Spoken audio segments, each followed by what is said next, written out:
Her true story from Washington. I drove 11 hours through a rainstorm to surprise my daughter on her birthday. I walked in with her favorite cake and saw her toasting her real mom. She called it a private dinner.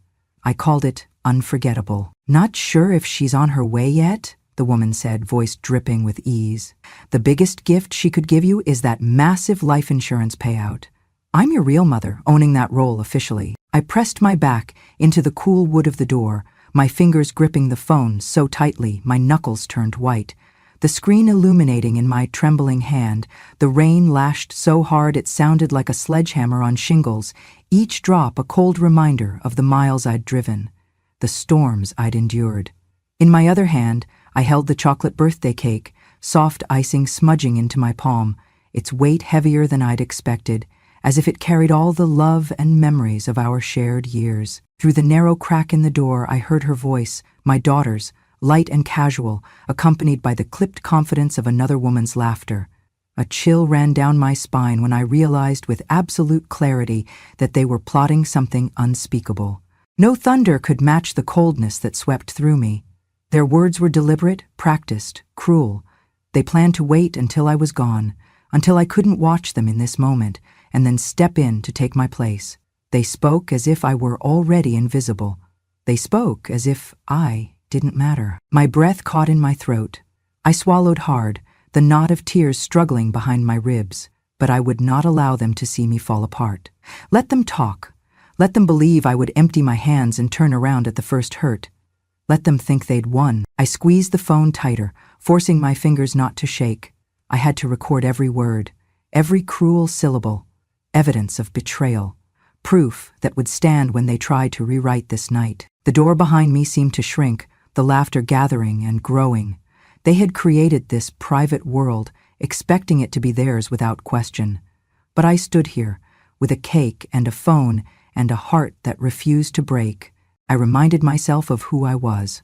I had driven 11 hours through relentless rain, past highways turned rivers, past roadside diners and empty gas pumps, just to see her smile. I had made that cake, carefully, with her favorite flavor and decorations she'd loved since she was 5. That cake was my gift, not a check, not a scrapbook message, but a living, breathing token of my love. And they thought that was nothing. I leaned in closer, pressing my ear to the door. The rain rattled and the laughter mixed with the click of champagne glasses. They were toasting the woman they called real mom. My daughter's laughter sounded hollow. Every chord of that emptiness stirred my resolve into flame. They were underestimating me. They had believed that distance, or even death, would be enough to push me out. Instead, I was here, alive, present, holding a cake and a camera and a piece of my heart.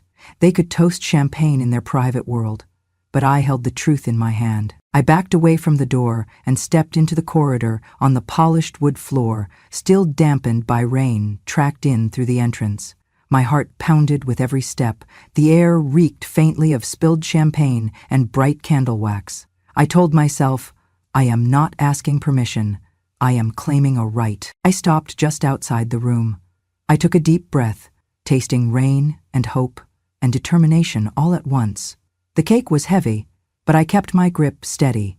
My fingers tapped recorded confirmation onto the cake box, all the while angled toward their conversation. I held the phone at chest height, ready to pull it up and show it to a waiter, a manager, to anyone who would witness this injustice. Tears had not yet come. The lock of my jaw meant there was still steel in me. I knew that they expected my silence. They expected me to look silly, to catch a few photos and slip away. But I would not slip away.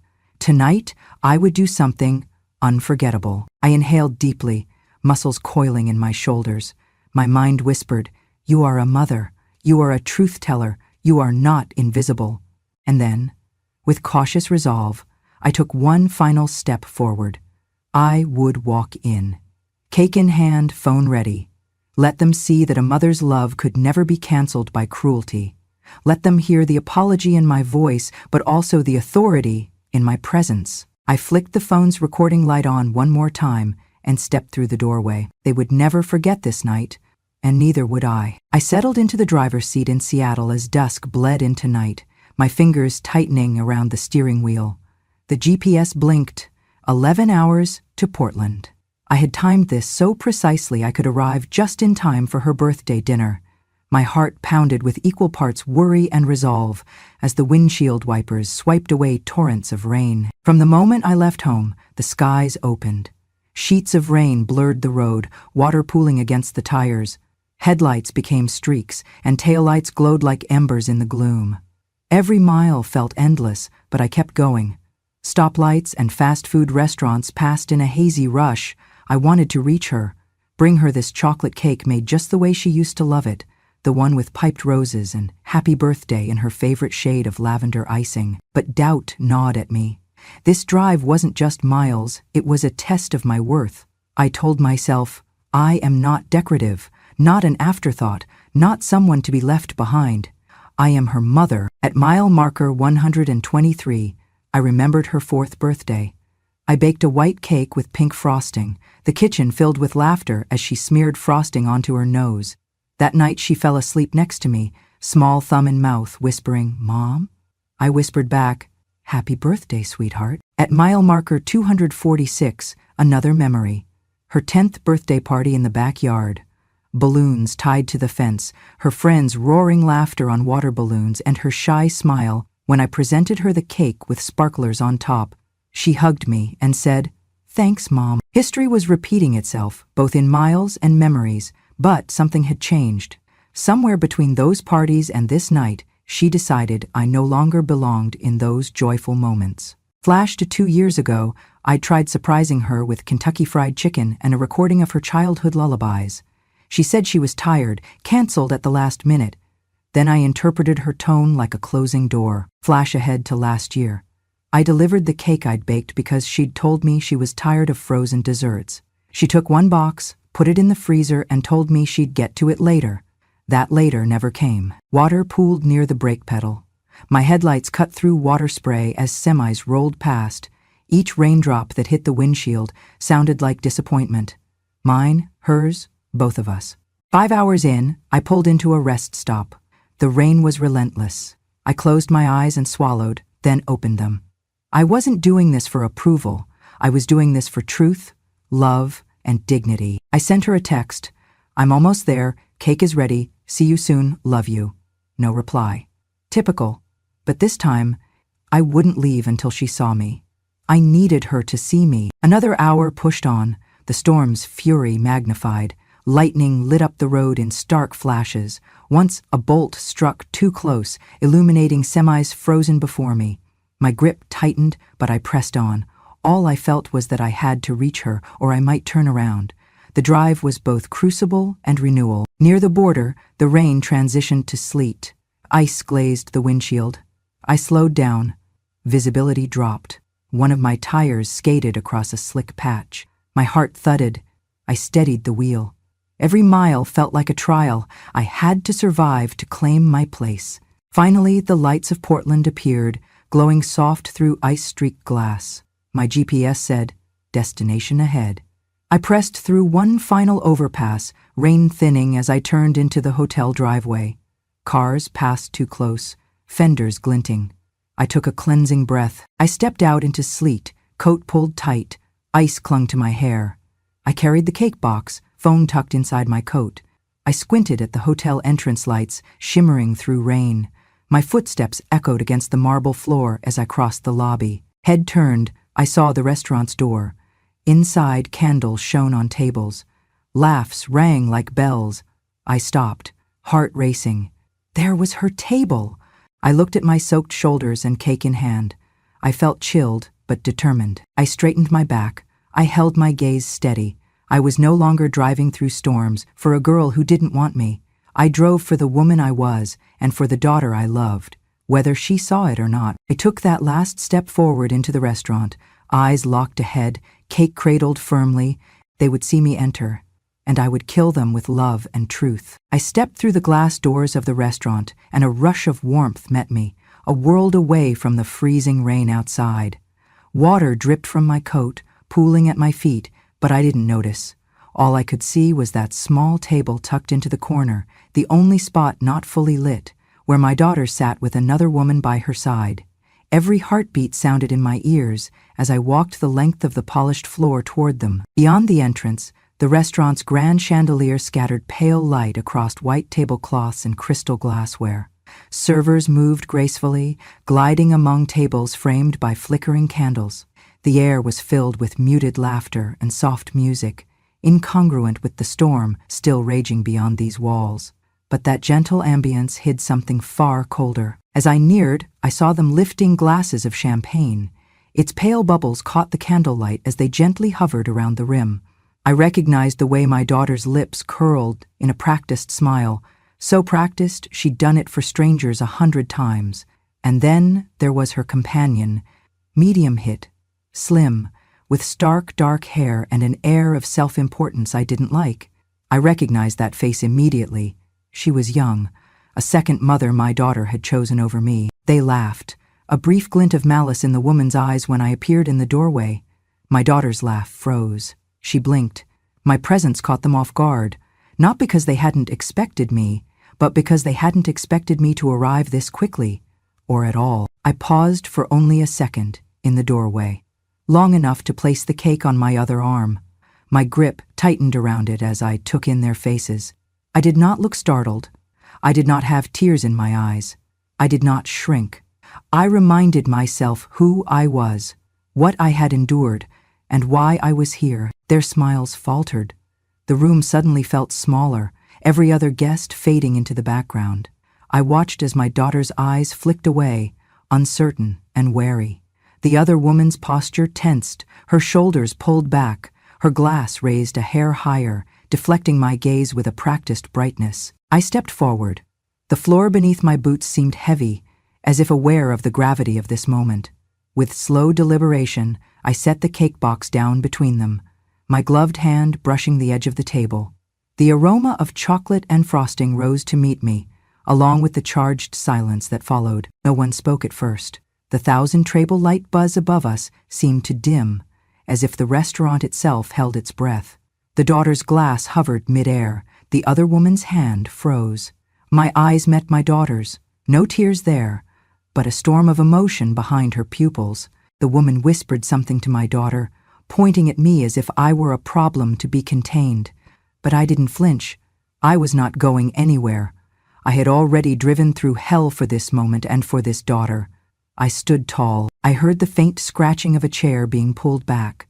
The restaurant noise resumed, plates clinking, forks on dishes. But my world was smaller now. I felt every heartbeat echoing in my chest as I waited for someone to speak first. I cleared my throat softly, and the word escaped like a small bell ringing in the hush. "Hello," I said. My voice was calm, steady, and measured. "You were toasting your real mother. I thought I'd remind you both who I am." I gestured toward the cake. "I made this, from scratch, for you." I watched them react. The woman's face paled, my daughter's mouth parted. The air between us crackled as if struck by lightning. I didn't cry. If anything, I felt a strange calm. The storm was not only outside, it had broken inside me too, but I had survived. I tucked the phone into my coat pocket. The recording was there. Every laugh, every toast had been captured, every betrayal logged. I took a slow breath and repeated, louder this time, "This is a birthday cake, not a gift bag, not an insurance check, a cake." Their silence was the answer. This room, built for warmth, now stood on the edge of ice, and I was the one who brought the heat. In that moment, I saw what had changed. I no longer needed their permission to be here. I belonged by action alone, by heart alone, by presence alone. The cake between us marked the beginning of a reckoning, not with raised voices, not with accusations, but with truth, simple as flour, eggs, sugar, chocolate, and love. One breath, one decision, one entrance, and the night would never be the same. I had arrived. The restaurant's soft clinking and low hum seemed to dim the moment I pressed play. The video still glowed in my hand, just enough light to cast faint reflections on their faces. My daughter's grip around the champagne glass loosened. The woman next to her stiffened like a statue suddenly struck. On the video, their voices cut through the hum. The camera wavered. Mine was shaking in my wrist, but I kept it trained on them. every moment a weapon in silence. "So after she finishes the cake and dashes out, she'll think it was a heart attack," the woman said, her tone clinical, like discussing the weather. "Brake lines already loosened. Accident to look natural." My stomach twisted. The words landed on the banquet table like a bomb.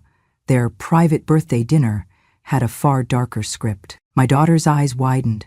The candlelight caught the tear forming, but she blinked it away fast. The woman looked triumphant until the phone's light revealed her pale face and wide eyes. Their triumphant facade broke. I pressed pause. Silence roared, louder than thunder. Every head in the restaurant turned toward our corner. Servers stopped mid-serve. Diners paused mid-bite. My heart thundered with mine. I felt like a conductor of this immense hush. They looked at me, then at the phone, then back to me. The scale shifted. I watched as reality descended upon them. Betrayal exposed, intentions laid bare. The woman attempted to smile, self-assured. "Mom, no, I mean this doesn't mean what you think." She trailed off. My daughter's eyes were locked on mine. Confusion, fear, guilt, everything swirling in that single glance. I stood straighter. I felt a shift beneath my skin. I was no longer the rejected mother, awkwardly hovering at the edge. For an instant, every ounce of tension in that room paused, and I became the one in control. I didn't move the phone. I didn't babble accusations. I just held it up, slowly. The glow caught the sparkling wine bubbles, still intact in their glasses. Stark contrast to the betrayal just unveiled. "What you hear," I said steadily, "is conspiracy, insurance fraud, attempted murder." My words spelled the meaning. Gasps echoed around us. The woman stifled a gasp. My daughter looked like she might collapse. Somewhere, a single fork clattered against a plate. Breakfast napkins lifted on a breeze from air conditioning vents. But mostly there was my voice, measured and true. "I came here with cake," I said, placing the ornate box down so gently it resembled a gift. "I didn't come here to bury secrets. I came to show up, with or without answers, with or without permission."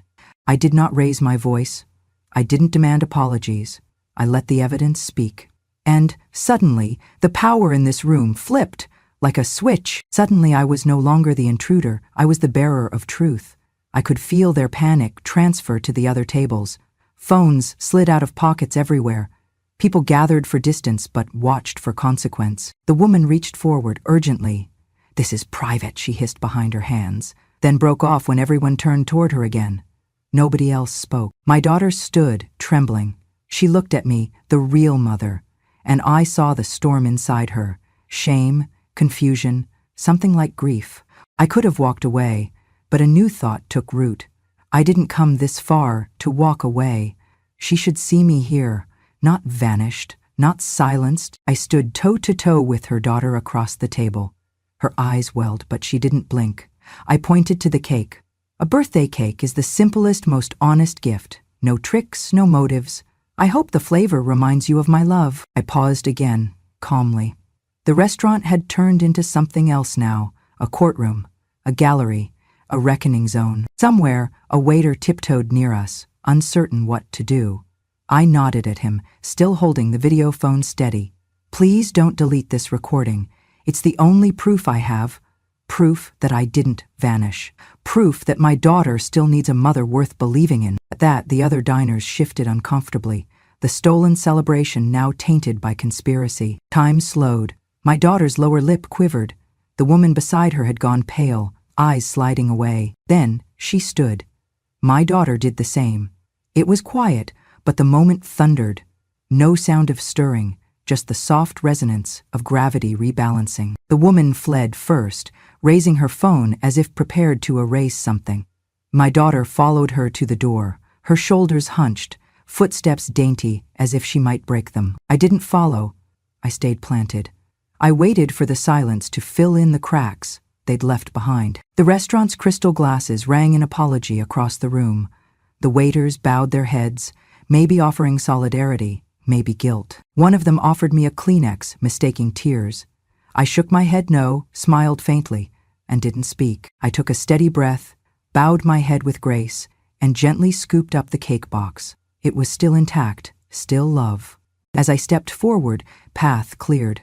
The silence hung like a curtain behind me, charged but no longer menacing. I had revealed their betrayal. I had changed the space from secret celebration to public revelation. I no longer needed their approval. They now needed mine. I took that cake, I held that video, and I turned toward the door, feeling lighter than I had at the start of this night. I'd survived the rainstorm of betrayal. Now I carried the storm's calm aftermath in my heart. I placed the chocolate cake firmly at the center of the small table, its smooth icing and perfumed roses catching the candlelight. The room's hush deepened as I set down the box, its lid still closed, like a declaration of presence. I lifted my eyes, meeting mine across the table with steady composure. My voice was calm, yet carried the weight of every mile, every insult, every stolen memory. I didn't come here tonight to claim any role, because I already have one, I said, gently unclasping the cake lid. The camera in my pocket was recording silently. I didn't come seeking a replacement spot or looking for validation. I came because I am your mother. A subtle tremor passed through the room. My daughter's glass hovered before it shattered her illusion of control. Her so-called real mom stiffened, her lips parting as if to speak, but the room was not hers anymore. I reached behind me and stood. The candle above me flickered, and suddenly I appeared larger than I had felt all night. The cake, the gift, the gesture, was more than pastry and icing. It was love remade into defiance. I raised my champagne glass carefully. "Happy birthday, sweetheart," I said, voice soft but unwavering. I paused, letting the weight of my words sink in. "Here's to you, always the reason I'm here. Not out of obligation, but because I love you. And that will never change, even when doors close." Then I sipped. The champagne was crisp, and I tasted triumph with its bubbles. The guests around us watched, some murmuring support. Candles glowed anew. Even the woman beside my daughter drew in a shaky breath. My daughter's eyes glistened as recognition repelled through her confusion. She looked at me, not the woman who'd been standing in her childhood photos, but the mother who'd driven through storms and betrayal to stand in front of her tonight. The other woman cleared her throat. "That's heartfelt," she said, her voice betraying nerves. "Really, heartfelt." I chose not to respond. My heart softened, but I held my ground. I was not seeking an apology, though it would have been welcomed.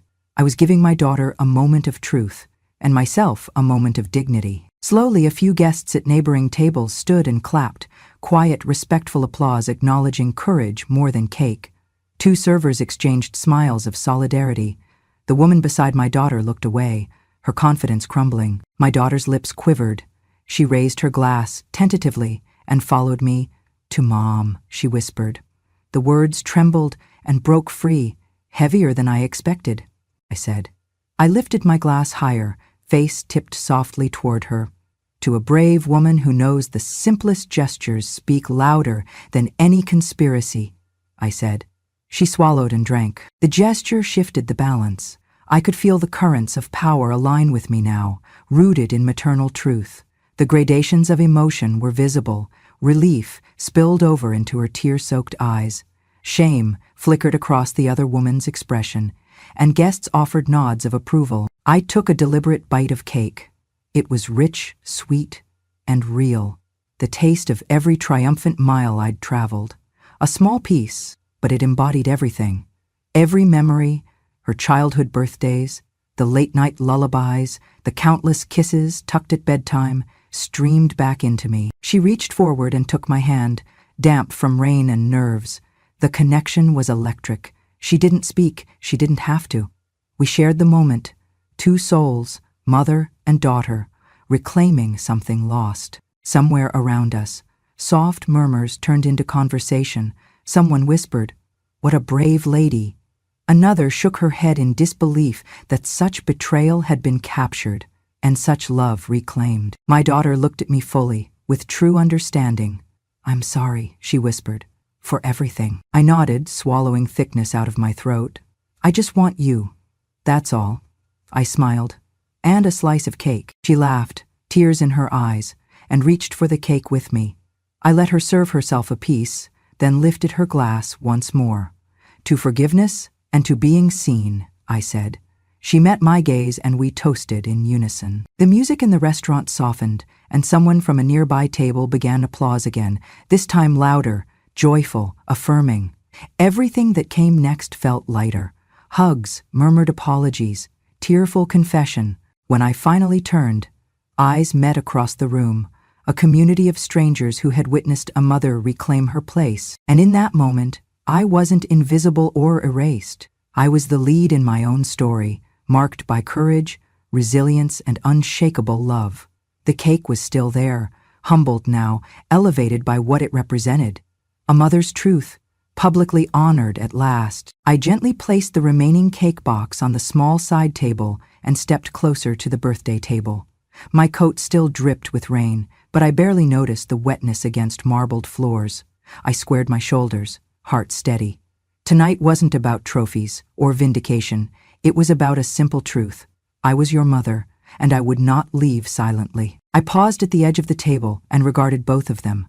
My daughter, trembling at the memory of shared meals and hugs through the years, and the woman who'd claimed whichever role I'd been erased from. I unrolled the ribbon around the cake box, and it fell away like a broken promise.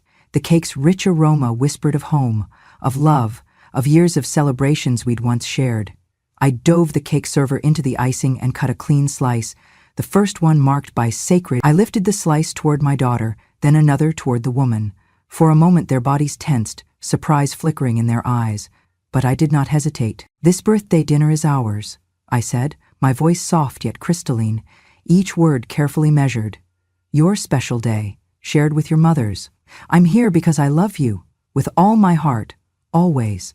The cake rested on plates now, its warmth a gentle reminder that I belonged at this table. My daughter's fork shook as she took the piece. She didn't speak immediately. She just looked at the fork in her hand, then up at me, tears glistening. The other woman's hand hovered above her own plate, fragile as paper. For the first time in a long time, I saw her falter, unsure of how to respond. I took a deep breath and sat down at the chair between them, crossing my legs beneath the table. I kept from raising my voice, but carried the full weight of the moment in my posture, straight-backed, present, unflinching. Without a word, my daughter looked down at her cake slice, then at me. Tears formed again, smaller this time. She bit the cake, paused, and swallowed. The taste seemed to wash away years of pretense. I softened, offering her a small, reassuring smile. Not triumph, just love. The other woman shifted, her fingers grazing her plate, caught between admitting her place and acknowledging mine. The guests at surrounding tables watched quietly, their gazes gentle in solidarity. I felt a profound shift in the room's gravity. All pretense had dissolved, only transparency remained. I placed my hand softly on my daughter's. "I know things are different now, but as your mother, I want nothing more than to celebrate today with you, in honesty and respect." Her lips quivered, and she nodded, voice small. "Mom." The other woman rose, her glass raised awkwardly. "Happy birthday," she whispered to my daughter. Her voice shook, apology simmering beneath. No words of confrontation followed, only the quiet clinking of forks and the soft hum of the restaurant's restored warmth. We ate together, slowly, rebuilding a connection, one bite at a time. With each taste of cake, I tasted forgiveness and softness returning. I caught my daughter's eyes. I saw relief and regret, but also something new, the spark of recognition. She saw me now, not just as her mother, but as a woman of strength and dignity. I nodded once, assuring her silently, "It's okay." We finished our slices. A moment later, she leaned across the table and hugged me without hesitation. I didn't pull away. I held her close, feeling years of distance melt into something tender. The restaurant's overhead lights reflected softly off her hair as we embraced in front of everyone. It was not a private moment anymore. It was our reclaiming of what had almost lost its light. Somewhere nearby, a server stepped forward and offered 2 glasses of sparkling water. My daughter raised them with me in a quiet toast. "To us," she whispered. I lifted my glass softly. My heart soared with a quiet joy. "To us," I repeated. In that gentle clink, I felt a reckoning settled, not with force or anger, but with love and presence. My pride was resurrected, not tarnished by betrayal, but fortified by forgiveness. We leaned back and continued our meal with the cake as our centerpiece. I didn't speak again. I didn't need to. Every gesture, every bite, every tear and smile bridged a gap too long yawning. I had returned to reclaim my dignity, and now it shimmered between us at the birthday table. Beneath the soft glow of candles, I allowed myself a moment of peace. I had faced the storm, confronted their betrayal, and I stood here, my dignity reborn, celebrating the woman I raised. The air in the restaurant felt warmer now, as if acknowledging the quiet justice done. I sat between my daughter and the woman who existed as usurper that night, and I did not shrink. I belonged, I mattered, and I had faith again that love could do what words alone could not. The birthday dinner continued, but nothing was the same.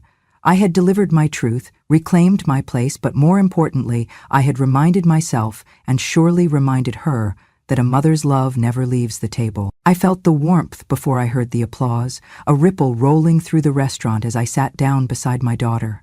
A few plates clattered as hands stopped mid-reach. Then soft, respectful claps began. One table of senior patrons nodded in support. A couple at a nearby table shared a meaningful glance.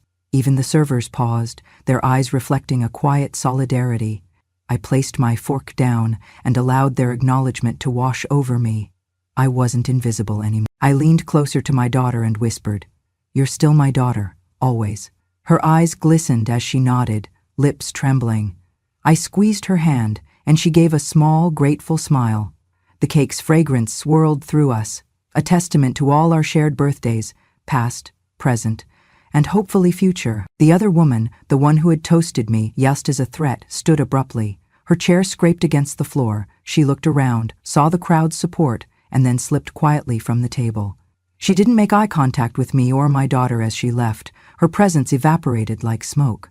The birthday dinner had shed its final hostage. The restaurant's spotlight shifted back to us. The servers circled the table bearing a small candlelit cake topper that read, "Happy Birthday." My daughter inhaled sharply and nodded. We leaned in together, hands steady and intertwined. Time slowed as she closed her eyes and made a wish. I watched her, tears wet at the corners of my eyes. When we blew across the candlelight, the soft glow flickered, a symbol of a fragile but hopeful mending. I carved a small piece of cake for each of us, my daughter, and for me, a slice of resilience. As I placed our plates before us, another gentle round of applause drifted through the room. I met my daughter's gaze and whispered once more, "I'm here now." She smiled, real and unguarded. All around, life in the dining room resumed, laughter, joy, soft music blending into a backdrop of renewal. But in our corner, an irrevocable shift had occurred. Words had been spoken, truth had been revealed, and sitting side by side, cake shared between us, I realized we had crossed a boundary we'd never cross back. In that quiet moment, surrounded by gentle clapping and understanding eyes, I understood. Tonight, we had reclaimed more than a birthday. We had reclaimed trust, presence, and the quiet dignity of a mother's unrelenting love. I stepped out onto the small wooden deck behind the restaurant, the summer evening breeze salty against my skin. The sky bled vibrant shades of crimson and gold as the sun dipped low, painting the horizon in a farewell I've seen only here, where water meets sky. The gentle rhythm of waves against the rocky shoreline sounded like a slow heartbeat, echoing mine. My daughter followed, wrapping her arms around me from behind.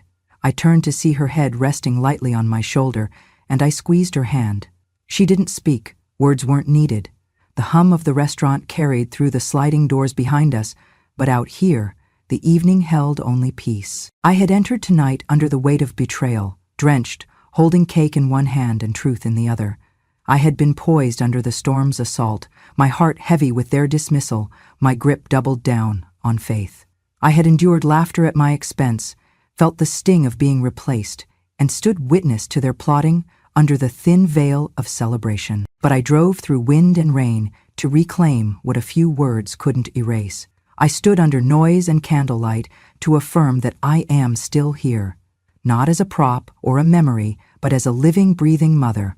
I walked through that door to honor every birthday we had shared, and every silent promise I made in the nights I stayed up worrying over her, holding her through growing pains and heartbreaks. On that deck, as dusk settled into twilight, we watched the horizon together, and it felt like the afterglow of something sacred. She tucked a stray hair behind my ear, softly, as though steadying the years we'd lost. I closed my eyes and took a steadying breath, tasting renewal in the salt air. She did the same. The day had been more than a bouilloire, an unexpected show of defiance, but also of grace. I had placed cake on that table, not out of ego, but out of love, an offering that sliced through pretense and revealed the heart beneath. I had whispered that simple truth, "I am your mother," and let the cake speak the rest. She found me after, waves in her voice. "Thank you." I nodded. "Always," I said, and she squeezed my hand again. We faced the ocean, the day's battles washed behind us, the promise of a new morning before us. We had reclaimed the room, we had reclaimed each other, we had shown anyone watching that no power, no betrayal, no lie can dim the bond between mother and child, when it is rooted in honesty, sacrifice, and enduring love. The sun slipped beneath the waves, and stars began to pierce the sky. My daughter and I stood shoulder to shoulder, watching the first ones appear, bright as small beacons against indifferent darkness. I took her hand and said softly, "No matter what storms come, we walk toward the light together." She nodded, eyes reflecting that distant shimmer. And in that moment, I realized, though the night had tested us, it had also broken the silence and reclaimed our place together at the table of honor. I had entered seeking permission. I left knowing that no permission was necessary. I turned to her and whispered my parting lesson. Even when we are cast aside, we still have the power to step into our own light. She smiled, and I knew we both understood. The horizon didn't just mark sunset, it marked renewal.